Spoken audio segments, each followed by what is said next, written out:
I spent years saving to buy my first house. My parents told me to put IT under their name, saying it would be easier for the loan. Hi, my name is Brianna. I'm 26 and I'm a software engineer in Los Angeles. I want to tell you a story about how I learned a tough lesson about family. They didn't even have the decency to look me in the eye when they told me. My father just slid the documents across the table, his voice cold and rehearsed. It's done, he said. The home belongs to your brother now. It's his wedding gift. My mother sat beside him, nodding like she was the executioner's aide. My brother, smug and bloated with entitlement, stood in the doorway holding his fiancée's hand. And me, I didn't scream, didn't fight. I just pushed the documents back toward them and said one word: congratulations. Then I walked away. I had worked 10 years for that home, skipped vacations, slept on second-hand furnishings, every cent saved with the dream of a front door that was mine. But when it came time to purchase, my parents insisted, put it under our name, legal reasons. Tax benefits, safer this way. I trusted them because children are trained to. Because love makes you foolish. I signed trusting kinship over paper. That's the thing about betrayal. It isn't the act itself that kills you. It's the echo of every memory before it. Every dinner table smile, every bedtime story, every moment you thought was unconditional.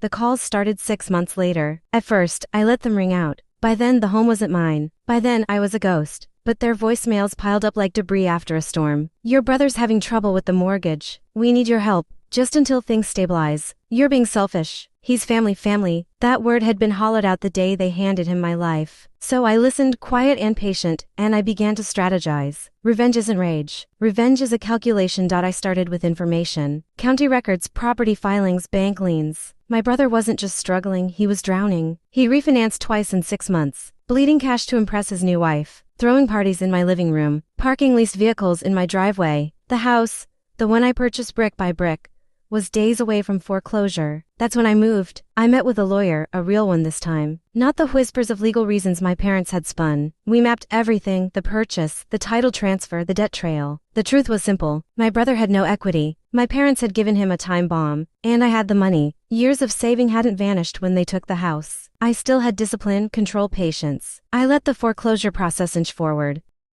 Every notice, every warning. I waited until the bank had their claws halfway in before stepping out of the shadows. The auction was small, silent. My brother didn't even show. He was too busy trying to convince his wife that the credit card declines were temporary. I walked into that room and bought my house back for less than I'd originally paid. Clean, legal, untouchable. And then I waited for the right moment to tell them.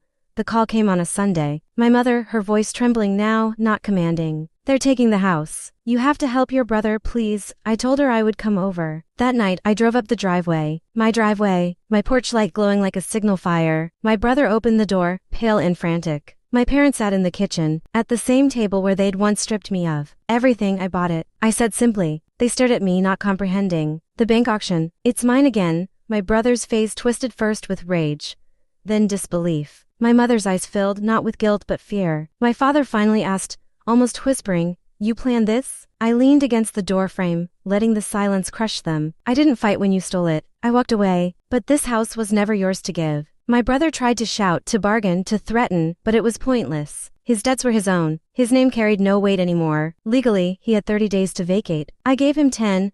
Watching him pack boxes in my living room was the purest justice I'd ever tasted. My parents hovered, deflated, forced to choose between their golden son and the child they had betrayed. They chose silence, just like I once had. The day they left, I stood in the doorway. My brother shoved past me, muttering curses he didn't have the courage to speak aloud. My parents followed, older, somehow smaller. My mother paused at the end of the driveway. "You didn't have to do this," she whispered. I met her eyes and said the truth. "You taught me how. Now I live in the house again. My furnishings, my keys, my walls. But it's different, quieter. The air is heavy with what was lost, but also clean with what I reclaimed. People ask me if I regret it, if I wish things had gone differently. No, because betrayal is a wound. But revenge is the scar that proves you healed yourself. And every time I turn the key in my own lock, I remember the lesson they carved into me. Blood doesn't make family. Loyalty does. And I am loyal only to myself now."